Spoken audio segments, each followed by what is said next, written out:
And on today's episode of Homeless to Homeowner, we're doing another nightstand.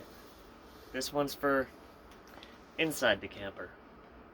And as you can see, it's got some beautiful wood graining done to it. The drawers work. I got some cables in there because this was a brilliant idea. I found one of these USB charging deals.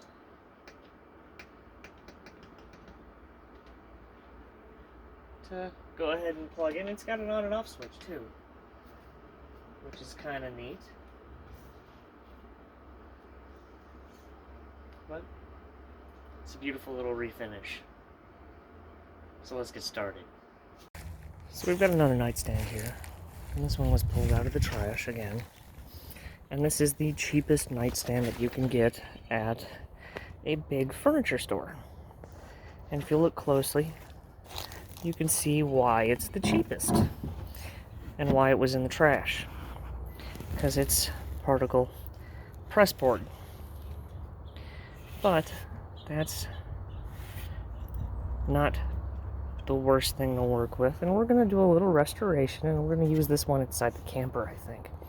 But as you can see, next time you decide that $200 is a good price for a nightstand, this is what you're getting. You know what's really great? Check out the back of these drawers. These things are usually covered in staples because they don't hold together. Oh, we got lucky. This is got some interesting quality drawers. The first thing we're going to do is reinforce it, and then we're going to give it a light sand because I don't like that color. I think it's terrible, like a dead fish.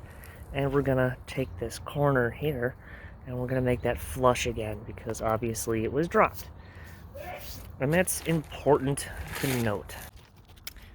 So probably the very first thing we need to do is find every spot that's loose and pump it full of 5-minute epoxy. Now, these things are generally put together with like hot glue and wallpaper. So once they start to fall apart, they really start to fall apart. 5-minute epoxy will help reinforce that. And we just clamp it down with a good old ratchet strap from the truck, because that's all I have. And make sure it's nice and tight. Put some more epoxy in all the spots that look like it could use a little reinforcement. You know, there's plenty of them. And tighten up the strap because I didn't put it on right the first time. And we'll make sure it's tight. Put the top on it and clamp it in. Make sure to epoxy that top lip as hard as we possibly could. And we're gonna take the old come along and thumb detector 3000 it. Put a cinder brick clamp on it, and we'll weight it down, and then we'll chip out that corner. It's got a corner that looks like it was dropped on and really rough, so we'll chip out all the extra. We'll stabilize it with really thin CA and a little bit of activator, and hit with a regular hammer and kind of tap down the loose spots. You can re-level it like that. It's a really neat trick. And I just didn't like the way that lip looked. It was like raised above the edge banding. So we just trimmed it down, kind of made it a little flush over. And we're still kind of get a little CA and activator in some spots. And we'll make sure to scrape it, make sure it's smooth. And we'll sand it at about 220. The entire thing, we're going to sand it at about 220. And that's because we don't want to remove the weird wallpaper. We're just going to paint over that. But we need to prep the surface because there's a lot of weird high spots and low spots. It's like a textured wallpaper. So just cutting knife to open the drawers because we want to sand every surface we're going to. Every single one. All the sides that are important. And flip it over. And now's probably a good time to talk about the app that helps make this possible. It's Get Upside, and I'll have a link to it down below. It's a reimbursement on every gallon you put into your tank. It's super cool, and I've been using it for a couple months now, and I've gotten about $150, $200 back. But what we're doing now is we're taking it's a furniture like crayon. Essentially, it's an oil pastel, and we're just gonna jam it in there in that spot we fixed up, and that's gonna help, you know, make all those voids flush. It's kind of neat. Like, they're not exactly oil pastels, they're a little thicker and they're a little harder, and it takes a little bit of friction and a little bit of heat, but you can kind of work it through there and it'll fill any small voids. There's one there, and I'm just gonna work it through with the thumb and maybe add a little more if I feel like I need to. Which it wipes right off. If you just take a rag and a little bit extra heat, you can pull all of that off. But what we're just gonna do is apply a little more as needed and just kind of rub it smooth. Sometimes you just gotta get your hands on something and rub it in all the right ways.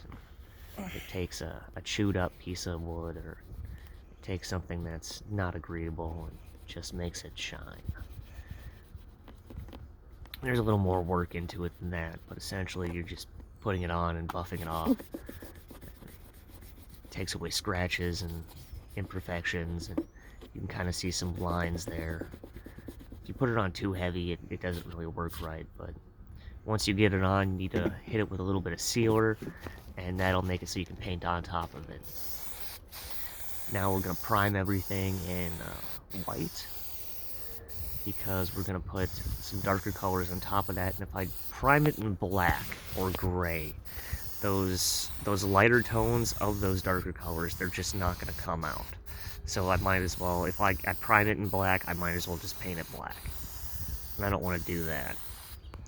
So I'm going to get rid of all of that weird, like, trout looking green, gray, weird texture.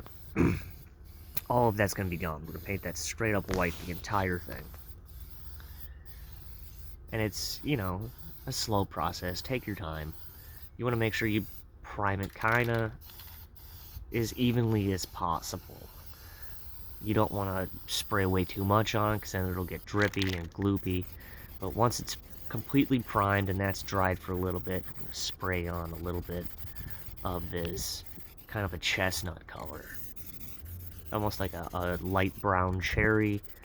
And then we're going to take some of that same ebonized cherry from the last video, and we're just going to lightly kind of mist that on. As you can see, it's a little splotchy. It already kind of looks like wood, and that's okay. We're going to add a product called glaze, and this is kind of neat. Doesn't really matter how we put it on, as long as we get a bunch of it. Because what we're going to do, we're going to take this paintbrush and just kind of do that with it. Just sort of play the colors together.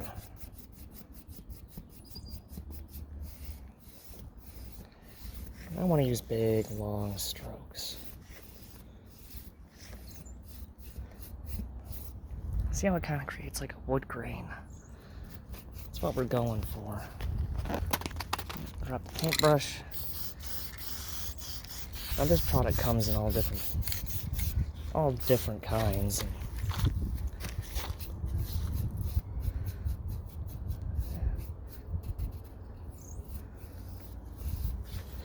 Comes in a brush, on can, like a regular paint. I'll do some of that. You know, wood grain all looks different, so pull it off in a different angle. Get a really cool look at it. Look at that. And we're just going to do the same thing to all the sides.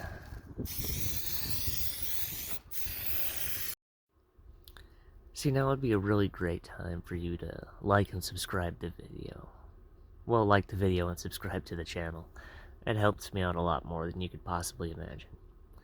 But as we kind of glaze this up, we're going to take our time and make sure to hit every little spot we want showing because every last little detail is what really makes it sparkle. And just brush it in there. The video is at an increased speed, but you kind of want to take your time with this. Go slow and think about how you want the wood graining to look. You know, each one's a little different. So now that we've got the graining kind of how we want it, we can use a little bit of a product called shadow toner, and this will, you know, add some depth and darkness and kind of marry the colors together. And after that, we're going to wait about 30 minutes and hit it with a spray on clear coat. And that'll help seal everything together. And then from there, you know, just put the hardware back, put the panels on, and put that USB plug in the back. All of those things just screw on together. You can even see the screw holes here while I apply the clear coat.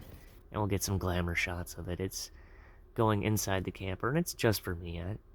I kind of like it too much. You know, you can see some imperfections, but really, I think it's kind of a stunning piece. Tell me what you think down below. And that's how you refinish a beautiful, beautiful piece of junk you found alongside the road. So, if you have any questions, feel free to drop them in the comments down below. I'll have a link to all the tools and products I used, or at least comparable products, or the company, in the description. I think it's really neat, but I'll leave you all with that. And as always, thanks for watching.